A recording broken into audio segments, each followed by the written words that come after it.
Favourite serials இனி டிவிக்கு முன்பே சன் நெக்ஸ்ட் ஆப்ல ஜாலியா எல்லாருக்கும் முன்னாடியே பாருங்க. இப்பவே சன் நெக்ஸ்ட் ஆப்பை டவுன்லோட் பண்ணி சப்ஸ்கிரைப் பண்ணுங்க. என்னால எப்படி போக முடியும்? என் வாழ்க்கையோட புயல் உங்க வாழ்க்கையை மூழ்கடிச்சிரும் அன்பு. இந்த புயல் ஆனந்தி, இன்னும் உன் வாழ்க்கையில எவ்வளவு புயல் வேணாலும் வீசட்டும். எல்லாத்தையும் உன் கைய புடிச்சுக்கிட்டு கடந்து உனக்கு ஒரு அமைதியான வாழ்க்கையை கொடுக்க நான் போராடிக்கிட்டு தான் இருப்பேன். விட்டு போக மாட்டேன். அதனால என்னை விட்டுட்டு உன் பிரச்சனையை சரி பண்ணணும்னு யோசிக்காம நான் இந்த பிரச்சனையை சரி பண்ண என்ன பண்ணணும்னு சொல்லு. என்னைய இந்த நிலைமைக்கு ஆளாக்குனவன் யாருன்னு கண்டுபிடிக்கணும்.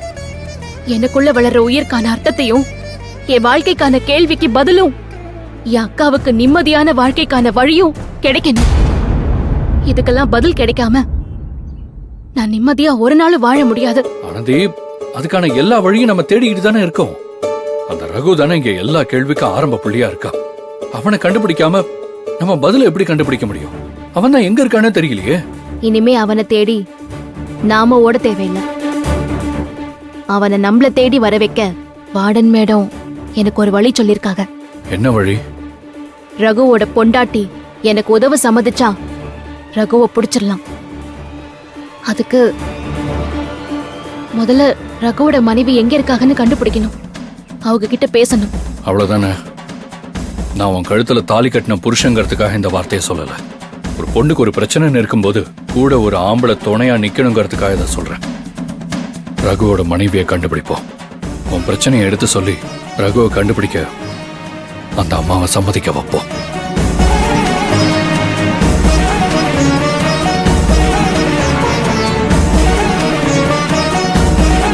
இது சத்தியம்.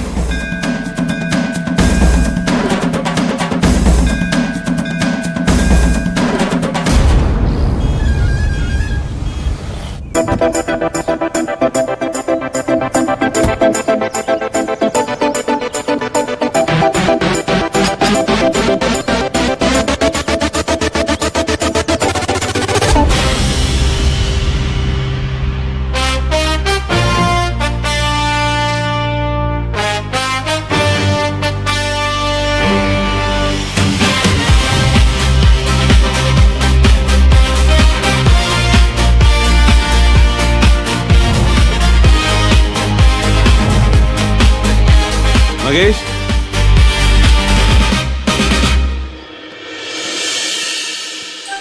டாட், இந்த காரை நானே வாங்கணும்னு நினைச்சிட்டு இருந்தேன் டாட். இதை வாங்கணும்னு உங்களுக்கு எப்படி தோணுச்சு?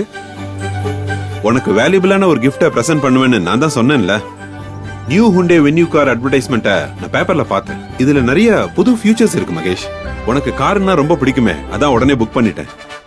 நியூ ஹுண்டே வென்யூ கார் ஃப்ரண்டல்ல dark chrome radiator grille, quad beam LED headlamps இருக்கு. இது காருக்கு ஒரு போல்ட் அண்ட் பிரீமியம் லுக்கா இருக்கும். காரோட ரியர் ப்ரொஃபைல பார்த்தா ஏரோடைனமிக் அப்டேட் பண்ணிருக்காங்க. நல்ல bold design, end to end connecting tail lamps இருக்கு. காரோட இன்டீரியர்ல spacious cabin, head room, shoulder room, knee room, drive பண்ணும்போது நம்ம கம்ஃபர்ட்டுக்கு ஏத்த மாதிரி எல்லா ஃபெசிலிட்டிஸும் இதுல இருக்கு. Dual 12.3 inches curved panoramic display, connected car navigation, அப்புறம் மெயினா காரை டிரைவ் பண்றவங்களோட சேஃப்டிக்காக Hyundai Smart Sense Level 2 ADAS 16+ features இருக்கு.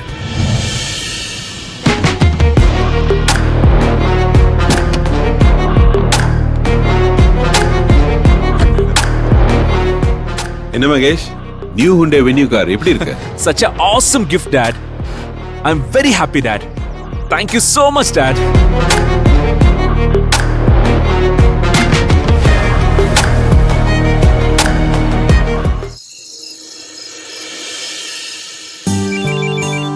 யாருங்க போன்ல? நம்ம கோயிலா தான் கூப்பிடுறா.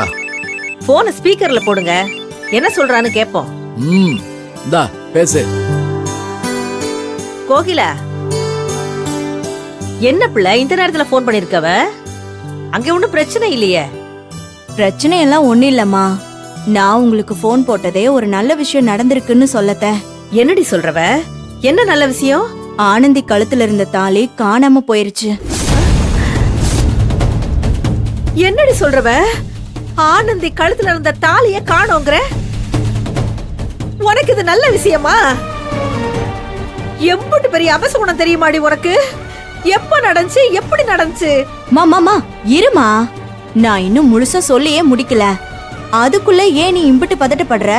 ஏய், தாலிய காணோம்னு சொல்ற, அத கேட்டுட்டு எப்படி பதட்டப்படாம இருக்க முடியும்? கழுத்துல இருந்த தாலி காணாம போனது தெரியாத அளவுக்கு அவ எப்படி இம்புட்டு அசட்டையா இருந்தா? நீ அறகுறையா கேட்டா இப்படிதான் பதட்டப்பட செய்வ. அதனாலதான் சொல்றேன், முழுசா கேட்டுட்டு பிறவு சொல்லு, நடந்தது நல்லதா கெட்டதான்னு. சீக்கிரம் சொல்லுடி.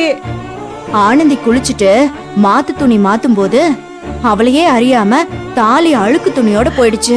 ஐயோ, அது தெரியாம கம்பெனிக்கு போயிட்டா. தாலிய காணோன்னு தெரிஞ்சதும் என்ன துடி துடிச்சா தெரியுமாமா? ஐயோ, அது காணோன்னு அவ துடிக்கும் போதுதான் அவளுக்கு தாலியோட அருமை புரிய வந்து எனக்கு போனை போட்டு தேட சொன்னா. என் கையிலயும் கிடைக்கலன்னு சொன்னதும் வேற வழி இல்லாம அன்புவுக்கு ஏதாவது ஆயிடும்னு எல்லாரும் சொல்லும் போது ஆனந்தி பயந்து போய் அன்புக்காக அன்பு கையால மறுதாலி கட்டிக்க கோயில் வரைக்கும் போயிட்டாமா. என்னடி சொல்றவ? நெசமாவா? ஆமாமா, எந்த தாலி வெறும் கயிறு, அதுக்கு எந்த அர்த்தமும் இல்ல, அன்பு மேல எனக்கு எந்த உரிமையும் இல்லைன்னு சொன்னாலும் அதே ஆனந்தி அன்பு கையால அதே தாலியை ஏத்துக்கிட்டா. அந்த வில்லுக்கா புலி கருப்பந்தான் தாலிய காணாம போக வச்சு ஆனந்திக்கு தாலி மேல மதிப்பையும் மரியாதையும் உண்டு பண்ணிருக்கு. எல்லாமே அவரோட சித்து விளையாட்டுதான்னு தோணுதுமா. அதுல எந்த சந்தேகமும் வேண்டாம் புள்ள. இது வில்லுகா புலி கருப்பனோட விளையாட்டுதே. ஆனா இனிமே தாலி விஷயத்துல அவ கவனமா இருக்கணும். இதுக்கு முன்னாடி கட்டின தாலி வேணும்னா அவ விருப்பம் இல்லாம அவ கழுத்துல ஏறி இருக்கலாம். ஆனா இந்த தாலி அவ விருப்பத்தோட ஏறின ஒண்ணு. அசட்டையா இருக்க கூடாதுன்னு நான் சொன்னேன்னு சொல்லு. சரிம்மா. ஏச்சி போன் எப்படி கொடு. இருமா, அப்பா உன்கிட்ட பேசணும்ங்கிறாரு. அத்தா கோயிலா? அப்பா, 1000 தான் அன்பு தம்பி. ஆனந்தி கழுத்துல தாலி கட்டினதுல ஒரு நிம்மதி இருந்தாலும் மனசார சந்தோஷம் எதுவும் இல்ல. காரணம், அந்த கோயில்ல 1000 பேர் இருக்கும்போது ஏன் முன்னாடியே ஆனந்தி கழுத்துல விருப்பம் இல்லாம அந்த தம்பி தாலியை கட்டி பிடிச்சு. பெத்தவனா இருந்தோம், அதை ஏத்துக்கவோ தடுக்கவோ முடியலங்கிற வருத்தம் உள்மனசுல ஒரு ஓரத்துல அது இருக்கத்தான் செய்யுது. எங்க இதெல்லாம் ஆனந்தி முன்னாடி காட்டிக்கிட்டா ஆனந்தி வேற மாதிரி ஏதாவது முடிவு எடுத்துருவாளோன்னு தான் நான் இதை காட்டிக்கிறவே இல்லை. ஆனந்தி விருப்பம் இல்லாம ஆனந்தி கழுத்துல ஏறின தாலிங்கிறதுனால என்னவோ அந்த ஆண்டவனே ஆனந்தி கழுத்துல இருக்க தாலியை இறக்கி மறுதாலிய ஆனந்தி சம்மதத்தோட ஏற்றிட்டான்.